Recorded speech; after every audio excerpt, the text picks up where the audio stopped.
So 2014, 19 అయిపోయింది. ఇప్పుడు next election కోసం మీరు పోరాటం చేస్తూనే ఉన్నారు. అదొక క్వశ్చన్. అతి చిన్న వయసులోనే పొలిట్ బ్యూరో లాంటి ఒక పెద్ద పదవి అసలు ఎక్స్పెక్ట్ చేశారా మీరు? వాళ్ళతో అంటే పొలిట్ బ్యూరోలోకి వెళ్ళేసరికి ఉద్దండులు ఉంటారు. ఇప్పటికీ అలాంటి వాళ్ళు ఉన్నారు. అంతగారికి ఇది వస్తుందని అనుకున్నారు అసలు? నేను చెప్పాను ఇందాక, నేను ఈ రోజు వరకు చంద్రబాబు నాయుడు గారి దగ్గరికి వెళ్ళి సార్ నాకు ఈ పదవి ఇవ్వండి నేను అడగలే. 2014లో టికెట్ మాత్రమే అడిగాను ఆయన్ని. సార్ పాయకరావుపేట నుంచి మీరు కనుక నాకు ఇస్తే కనుక నేను గెలిచి వస్తానండి అన్నాను. ఆ రోజు కూడా ఆయన ఒకటే అన్న, నీకు ఎక్స్పీరియన్స్ లేదు, ఎలా గెలిచి వస్తావు అని అడిగారు. నాకు ఇన్ఛార్జ్గా అవకాశం ఇవ్వండి, నేను చేయగలను అనుకుంటే దెన్ మీరు కంటిన్యూ చేయండి, అదర్ దాన్ నేను నా ఉద్యోగానికి వెళ్ళిపోతాను, లేదంటే పార్టీకి పనిచేస్తాను అని ఆ రోజు చెప్పా. ఈ రోజు వరకు నేను ఆయన ఏమి అడగలే. Age or caste base, gender base, whatever it may be. నిజంగా మీరు అన్నట్టు పాలిట్ బ్యూరో అనేది నాకు అతిపెద్ద పదవి, అంతకు మించి పదవి ఏమీ లేదు. ఇప్పుడు చూస్తే ఏపీలో అటు టీడీపీకి సంబంధించి మహిళా అధ్యక్షురాలుగా ఉన్నారు. మీరు మహిళా అధ్యక్షురాలకి పదవికి వన్నీ తెచ్చేంత పోరాటాలు ఏం చేశారని అనుకుంటున్నారు మీరు? అంత అంత విధంగా మీరు ఏమైనా పోరాటాలు చేశారా? నేను పదవులకు వన్నీ తెచ్చేటంత పోరాటం నేను చేసానో లేదో ప్రజలు చెప్పాలి, కానీ నేనైతే కమిట్మెంట్గా వర్క్ చేశాను. నేను అధ్యక్షురాలుగా అయిన తర్వాత కరోనా టైంలో నేను అధ్యక్షురాల కింద అయ్యా. ఎగ్జాక్ట్గా కరోనా టైంలో నేను, నా డ్రైవరు, నా పిఏ రాష్ట్రం అంతా తిరిగినంతగా మిగతా ఏ నాయకుడు తిరగలేదేమో, ఏ పార్టీలోని కూడా. ఎందుకు నేను ఇంత గర్వంగా చెప్తున్నానంటే, గర్వం కూడా కాదు, ఒక ఇంత బాధ. కరోనా లాంటి సిచ్యువేషన్స్లో కూడా ఆడవాళ్ళ మీద అఘాయిత్యాలు తగ్గలేదు ఈ గవర్నమెంట్లో.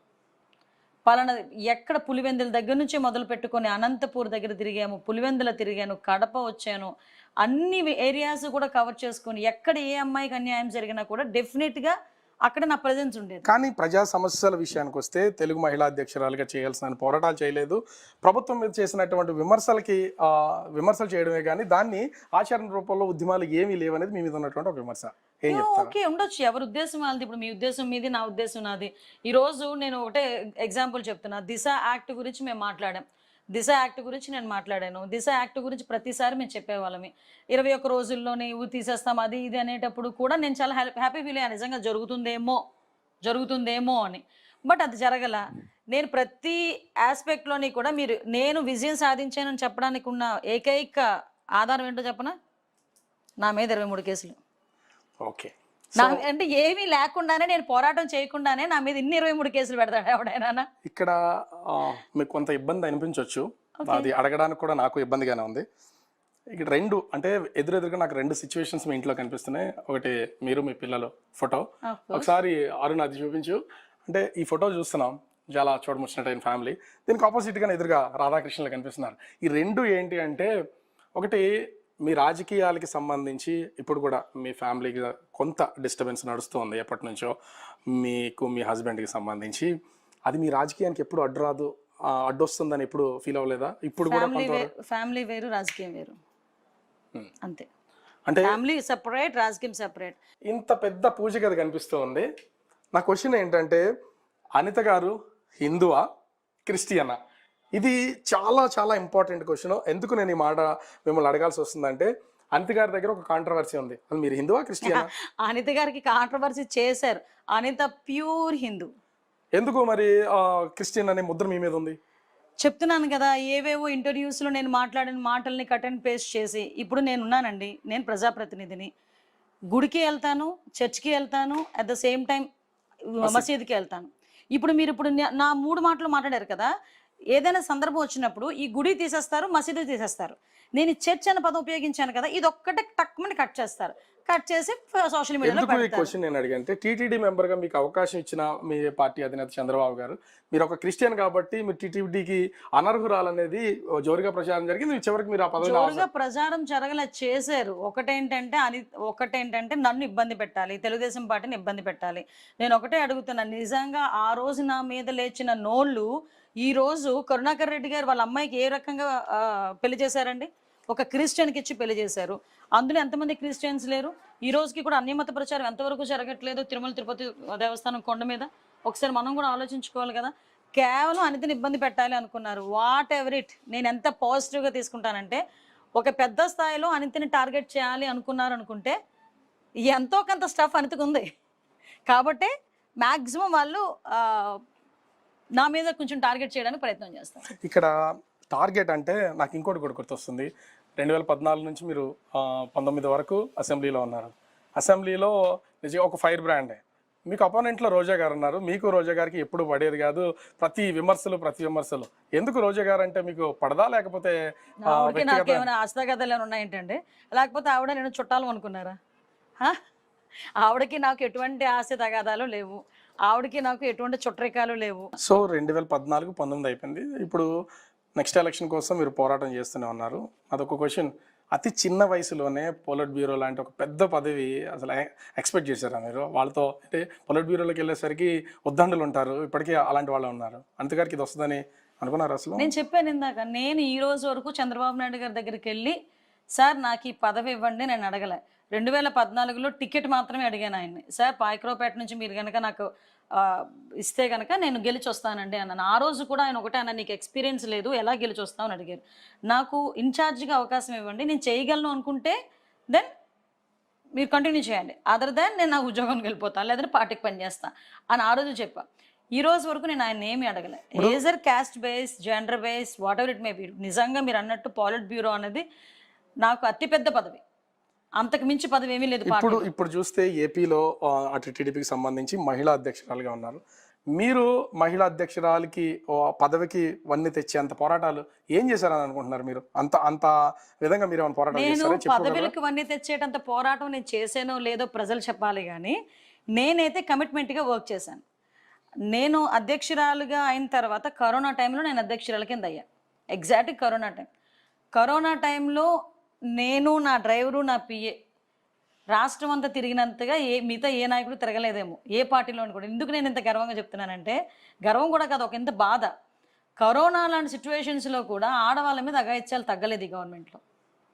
పలానా ఎక్కడ పులివెందుల దగ్గర నుంచి మొదలు పెట్టుకొని అనంతపూర్ దగ్గర తిరిగాము, పులివెందుల తిరిగాను, కడప వచ్చాను, అన్ని ఏరియాస్ కూడా కవర్ చేసుకొని ఎక్కడ ఏ అమ్మాయికి అన్యాయం జరిగినా కూడా డెఫినెట్గా అక్కడ నా ప్రజెన్స్ ఉండేది. కానీ ప్రజా సమస్యల విషయానికి వస్తే తెలుగు మహిళా అధ్యక్షురాలుగా చేయాల్సిన పోరాటాలు చేయలేదు.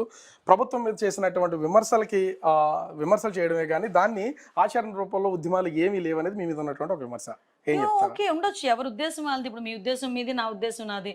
ఈరోజు నేను ఒకటే ఎగ్జాంపుల్ చెప్తున్నా. దిశ యాక్ట్ గురించి మేము మాట్లాడాం, దిశ యాక్ట్ గురించి నేను మాట్లాడాను. దిశ యాక్ట్ గురించి ప్రతిసారి మేము చెప్పేవాళ్ళమి.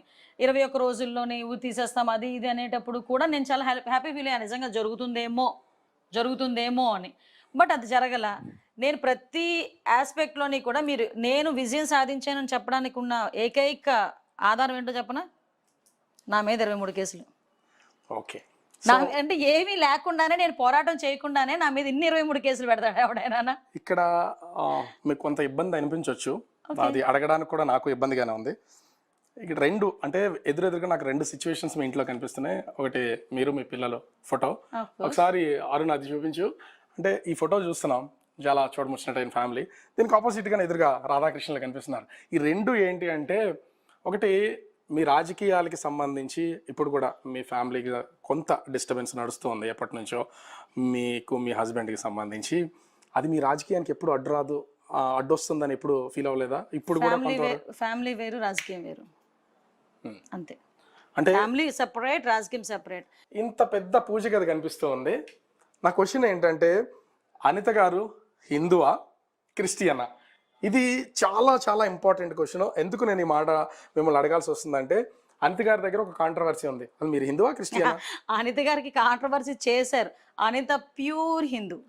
ఎందుకు మరి క్రిస్టియన్ అనే ముద్ర మీ మీద ఉంది? చెప్తున్నాను కదా, ఏవేవో ఇంటర్వ్యూస్లో నేను మాట్లాడిన మాటల్ని కట్ అండ్ పేస్ట్ చేసి ఇప్పుడు నేను ఉన్నానండి. నేను ప్రజాప్రతినిధిని, గుడికి వెళ్తాను, చర్చ్కి వెళ్తాను, అట్ ద సేమ్ టైం మసీదుకి వెళ్తాను. ఇప్పుడు నా 3 మాటలు మాట్లాడారు కదా, ఏదైనా సందర్భం వచ్చినప్పుడు ఈ గుడి తీసేస్తారు, మసీదు తీసేస్తారు. నేను చర్చ్ అనే పదం ఉపయోగించాను కదా, ఇది ఒక్కటే టక్మని కట్ చేస్తారు. కట్ చేసి సోషల్ మీడియాలో పెడతారు. ఈ క్వశ్చన్ నేను అడిగంటే, టీటీడీ మెంబర్గా మీకు అవకాశం ఇచ్చిన మీ పార్టీ అధినేత చంద్రబాబు గారు, మీరు ఒక క్రిస్టియన్ కాబట్టి మీరు టీటీడీకి అనర్హురాలనేది జోరుగా ప్రచారం జరిగింది. చివరికి మీరు ఆ పదవి జోరుగా ప్రచారం జరగలే చేశారు. ఒకటేంటంటే నన్ను ఇబ్బంది పెట్టాలి, తెలుగుదేశం పార్టీని ఇబ్బంది పెట్టాలి. నేను ఒకటే అడుగుతున్నాను, నిజంగా ఆ రోజు నా మీద లేచిన నోళ్ళు ఈ రోజు కరుణాకర్ రెడ్డి గారు వాళ్ళ అమ్మాయికి ఏ రకంగా పెళ్లి చేశారండి? ఒక క్రిస్టియన్కి ఇచ్చి పెళ్లి చేశారు. అందులో ఎంతమంది క్రిస్టియన్స్ లేరు? ఈ రోజుకి కూడా అన్యమత ప్రచారం ఎంతవరకు జరగట్లేదు తిరుమల తిరుపతి దేవస్థానం కొండ మీద. ఒకసారి మనం కూడా ఆలోచించుకోవాలి కదా. కేవలం అనితని ఇబ్బంది పెట్టాలి అనుకున్నారు. వాట్ ఎవర్ ఇట్, నేను ఎంత పాజిటివ్గా తీసుకుంటానంటే, ఒక పెద్ద స్థాయిలో అనితని టార్గెట్ చేయాలి అనుకున్నారు అనుకుంటే ఎంతో కొంత స్టఫ్ అనితకు ఉంది కాబట్టి మ్యాక్సిమం వాళ్ళు నా మీద కొంచెం టార్గెట్ చేయడానికి ప్రయత్నం చేస్తారు. ఇక్కడ టార్గెట్ అంటే నాకు ఇంకోటి కూడా గుర్తొస్తుంది. 2014 నుంచి మీరు 19 వరకు అసెంబ్లీలో ఉన్నారు. అసెంబ్లీలో నిజంగా ఒక ఫైర్ బ్రాండే. మీకు అపోనెంట్లో రోజా గారు ఉన్నారు. మీకు రోజా గారికి ఎప్పుడు పడేది కాదు, ప్రతి విమర్శలు. ఎందుకు రోజా గారు అంటే మీకు పడదా, లేకపోతే ఆవిడకి నాకు ఏమైనా ఆస్తగతలు ఏమైనా ఉన్నాయేంటండి? లేకపోతే ఆవిడ నేను చుట్టాలు అనుకున్నారా? ఆవిడకి నాకు ఎటువంటి ఆస్తి తగాదాలు లేవు, ఆవిడకి నాకు ఎటువంటి చుట్టరికాలు లేవు. మా ఇద్దరికి మధ్యలో వైరం ఓన్లీ